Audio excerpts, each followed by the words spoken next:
মানে ভাই ভালো আছেন? জি আলহামদুলিল্লাহ ভালো আছি। আচ্ছা, আপনার এটা কোন গ্রাম? আপনার গ্রামের নাম কি? গ্রামের নাম হলো বাকলজোড়া ইউনিয়ন গুজিরকোনা গ্রাম। আচ্ছা, এই হচ্ছে আমাদের বাকলজোলা ক্লাস্টারের একজন চিকেন ফার্মার। ভাইয়ের নাম, আপনার নামটা? আমার নাম মোহাম্মদ আজিজুল হক। আচ্ছা, মোহাম্মদ আজিজুল হক ভাই। তো ভাই, আপনি তো একজন কৃষি পরিবারের কৃষক, তাই তো?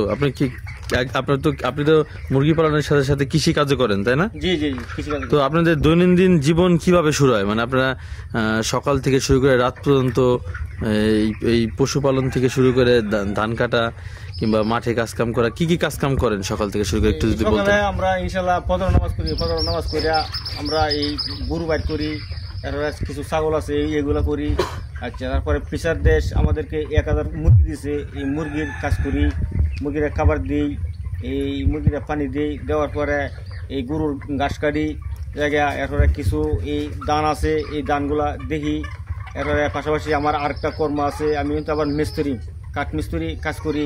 আমার লোক সংখ্যা আছে 2-3 জন লয়ে আমি যাই মাঠে আবার কাজ করি। ইনশাল্লাহ মিলাই ফিশার দেশ আবার পর থেকে আমার মন মানে সাবাস হয়েছে। মানে আগে যদি আমি দেখা গেলো ইনকাম করতাম মাসে এই 15,000 টাকা অথবা 20,000 টাকা, এখন ফিশার দেশ আমার পাশে দাঁড়াইছি। এখন তাদের কাছে যদি আমি কিছু টাকা আয় করতে পারি, ইনশাল্লাহ আলহামদুলিল্লাহ আমার সংসার ভালোভাবেই চলবো, ফিশার দেশ যদি আমার সাথে থাকে আর কি। তাহলে আপনি এই যে ভাই, এই যে মুরগি পালন করেন, গরু পালন করেন, এই যে পশু পালনের মধ্যে আপনার সব থেকে আনন্দ লাগে কোনটা? আনন্দ কোনো মুহূর্ত? হ্যাঁ, সব থেকে আনন্দ আমার কাছে, আমি এই পশু পালনটাই আমার কাছে আনন্দ লাগে। মানে যেটাই আমি গরু ফালি আমার কাছে আনন্দ লাগে, মুরগি ফালি, মুরগি সব থেকে মুরগি হলো আমার কাছে ইন্টারেস্ট লাগে। এটা আমি যা খাবারগুলা দিই, পানিগুলা দিই, আমার কাছে খুব শান্তি লাগে। বোঝা যায় আমি এই একটা প্রাণীরা খাওয়াইতেছি, আমার এই মানে ভাল লাগতেছে, মানে খাবারই জন্য আর কি। তো এই গরু আর মুরগিগুলো আপনার কাছে কেমন গুরুত্বপূর্ণ, মানে কেমন লাগে আপনার জীবনের জন্য? এই মুরগি গরু আপনার কাছে কেমন গুরুত্বপূর্ণ? আমার কাছে বিশাল বিশাল গুরুত্বপূর্ণ। আমি এই মুরগি গরু ফেলার জন্য আমি যে আসছিলাম এই একটা শিকার মধ্যে আসছিলাম, মানে আমি যে বন্ধের মাঝখানে আইসি শুরু করি যে গরু ফেলার জন্য, মুরগি পালার জন্য, হাঁস পালার জন্য, এগুলা পালার জন্য আমি আমার খুব আগ্রহ। আমার শুরু থেকে এগুলা পালার জন্য আমার খুব আগ্রহ। আচ্ছা, এই যে আপনি তো এখন ফিউচার দেশে মুরগি পালন করতেছেন, তাই না? জি। তো আপনি ফিউচার দেশ সম্পর্কে প্রথম কবে শুনছিলেন, মানে এদের সম্পর্কে কিভাবে জানছিলেন? ফিউচার দেশ সম্পর্কে এই আমার এক চাচা ছিল, এই রাসেল করে নাম, সে হইলো এই আসাদ মের সাথে চলাফেরা করে দুর্গাপুরের, ও আসাদ মের সাথে চলাফেরা করে, সে হইলো আমার খবরটাকে জানাইছে। জানানোর পরে হইলো ওই যে মনির হলো সে এই আইসিন একদিন আমার বাড়িতে। পরে আমার পরে যে আমি বেশি একটা গুরুত্ব মানে আমি বেশি একটা আমার সাথে দেওয়া হয়েছিল না। পরে একদিন আজকে মেরা মনিরের বাড়ির পাশাপাশি দেওয়া হয়েছিল। পরে মনিরের সাথে আলাপ করছি, আলাপ করার পরে দাদা মনিরে আমার বাড়িতে আয়া সে হইলো মুরগি এগুলো আমার বাপুরে দিছে আর কি, পালার জন্য আর কি। দেখ, এখন তো আপনি ফিউচার দেশের একজন কৃষক হয়েছেন, 2-3 বার মুরগিও পালন করছেন, অনেক দিন হয়ে গেছে আপনার হয়েছেন। তো ফিউচার দেশ আপনার জীবনে আসার পর মানে আপনার জীবনের কেমন পরিবর্তন হয়েছে? হ্যাঁ, কি মনে হয়? আমার জীবনে আগে যতটুকু পরিবর্তন ছিল তার থেকে আমি আরো আগে যদি আসি 50%, এখন ইনশাল্লাহ আমি 90% আগে গেছি। ফিশার দেশ আমাদের কাছে আমার পর থেকে আমি 90% হয়ে গেছি। হ্যাঁ, 100% আমি হয়ে যাই। ফিশার দেশে যদি ভালো থাকে আর আমরা যদি ভালো মতো করতে পারি, তাই ইনশাল্লাহ আমরা 100% আগে যেতে পারবো। আর ফিশার দেশ আগে যাওয়ার লাগে আমরা সকলেই চেষ্টা করলাম, মানে ফিশার দেশ যাতে আগে যেতে পারে। আপনার সব থেকে আমরা আপনাদের ফিউচার দেশ আপনার জীবনে আসার পর আপনার সব থেকে গর্বের মুহূর্ত কোনটা, যে আপনার সাথে ফিউচার দেশ হয়েছে? মানে আপনার কোন বিষয় নিয়ে গর্ব লাগে যে আমরা আপনাদের সাথে আছি এই বিষয় নিয়ে? আমার সাথে যে আমার গর্ব লাগে ফিশার দেশ যে আমরা এই কৃষক মানুষ, ফিশার দেশ যে আমাদের সাথে আইতাছে যাইতাছে, এতে আমাদের গর্ব, মানে আনন্দিত। মানে ফিশার দেশ লাগার লোকেরা যে আমাদের বাড়ি ঘরে সারা আসতেছে, আমাদের সহযোগিতা করার জন্য আসতেছে, আমাদের এতে আমরা অনেক গর্বিত, অনেক আনন্দিত। দেখ, এখন মানে আপনি 2 বছর আগে যেমন ছিলেন আর এখন তার থেকে কি ভালো আছেন না খারাপ আছেন? যে আলহামদুলিল্লাহ, ফিশার দেশ আমার থেকে আলহামদুলিল্লাহ, আমার মনেরই আবেগ যে ফিশার দেশ যদি আমাদের সাথে থাকে আমরা আগাইতে পারবো সামনে। আর মনের অনেক আনন্দ, সকাল থেকে আমরা কর্ম লাগিয়ে যাই ফিশার দেশের মুরগিগুলা দিতে, আমরা কর্ম লাগিয়ে যাই। আমরা সকলেই বাড়ির যেগুলো মানুষ আছে আমরা সকলেই আমরা কর্ম লাগিয়ে যাই। আমরা কিন্তু মানে বেকার জীবন আমরা কাটতে গেছে। আমরা আগে বেকার আছিলাম, এখন ফিচার দেশ আসার থেকে আমরা বেকার জীবন কাটিয়ে দিয়েছি আর কি। বাহ, খুব সুন্দর। আপনার পরিবারে কয়জন মানুষ? আমার পরিবারে এলো পাঁচজন মানুষ। আপনার ছেলে মেয়ে কয়জন? আমার হলো 2 মেয়ে 1 ছেলে।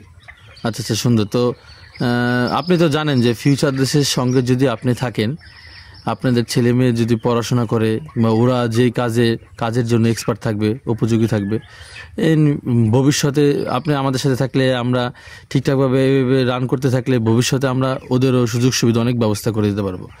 তো আপনার কি মনে হয় যে আমাদের ফিউচার দেশের সাথে যদি আপনি থাকেন, আপনার ছেলে মেয়ে কিংবা আপনার পরিবারের জন্য কি সুন্দর ভবিষ্যৎ আছে কিনা? এতদিন আপনি কি মনে হয়েছে? জি জি জি, আমার এক মেয়ে আছে 6 পড়ে।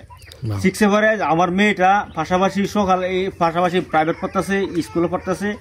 এই ফিচার দেশে আসা আমার পর থেকে সে হইলো এই আমার এই ফিচার দেশের মুরগির মাঝে সে হইলো 2 ঘন্টা 3 ঘন্টা সময় দেয়। হ্যাঁ, যে বেকারত্ব যে জীবনটা আসিল, এই জীবনটা সে হইলো এই মুরগির সাথে সে হইলো মানে সহায়তা করে আর কি। মানে সকলে আমরা পরিবারের ফ্যামিলি ফার্স্ট হইলে আমরা আনন্দিত, মানে গর্বিত আর কি, যে আমরা বেকার সময়টা আমরা কাজে লাগাইতে পারি ফিচার দেশের সাথে থাকিয়া।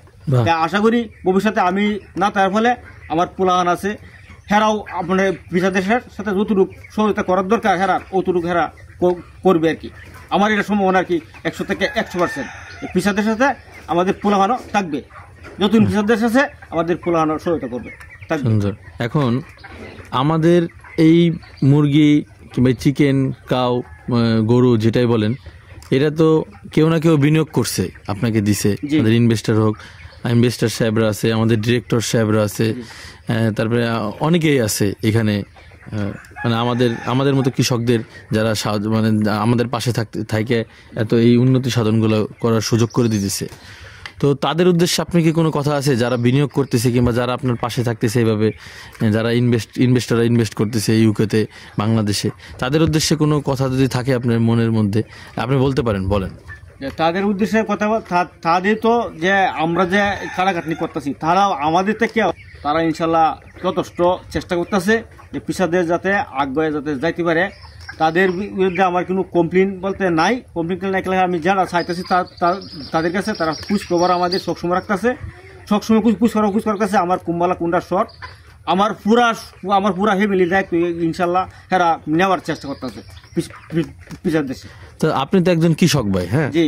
তো মুরগি পালন, এই গরু পালনের পাশাপাশি একজন বিনিয়োগকারী যে আপনার এখানে ইনভেস্ট করতেছে, বিনিয়োগকারী আর কোন কোন বিষয়ে আপনারা বিনিয়োগ করলে আপনি আরও লাভবান হতে পারবেন কিংবা আমাদের ফিউচার দেশে লাভবান করাইতে পারবেন, বিনিয়োগকারীদের লাভবান করাইতে পারবেন? মানে আপনার আর কোন খাতে আমরা যদি ইনভেস্ট করি তাহলে আপনার আরও লাভবান হবে? বিনিয়োগকারীদের উদ্দেশ্যে আপনার কি চাওয়া পাওয়া আছে? চাওয়া পাওয়া বলতে আমার যে তো ফিচার দেশের মুরগি আমি পালতেছি ইনশাল্লাহ, এটা তো আমার আছেই। এবারে আমার হলো স্বপ্ন হইলো যে আমি এইখানে 5000 মুরগি সেট করা। আমার জায়গা আছে বলতে পাশাপাশি, কিন্তু আমার সামর্থ্য নাই গড় করার মতন। ফিচার দেশে যদি মনে হয় যে আমার এই আরও 2000 অথবা 3000 মুরগি যদি গড় যদি উড়াইতো, তা আমি ফালার মতো আমার সামর্থ্য আছে, আমি ফালার চেষ্টা করবাম। পাশাপাশি লগে এই যে ধানগুলো আছে, আমার বনগুলো আছে কিছু আমার, আমি সাথে যদি আমার এই যে 2-4-5টা গরু গরু দিয়ে তারা আমার দেয়, আমি গরু ফালার আমি চেষ্টা করবাম। সাথে পাশাপাশি আমার কিছু পুষ্কুনির মাছ আছে, এইটাও আমি শ্বাস করতেছি করার লাগে। কিছু অল্প কিছু আমার দান আছে। মানে পিসার দেশ যদি সহায়তা করে তো ইনশাল্লাহ সহায়তা করে বলতে সহায়তা করতে আছে, যে তোমার করতেছে। আশা করি পিসার দেশ আমার আরও সহায়তা করবো, তাহলে আমি আগে যাইতে পারবো আর কি। সুন্দর, আপনাকে ধন্যবাদ ভাই।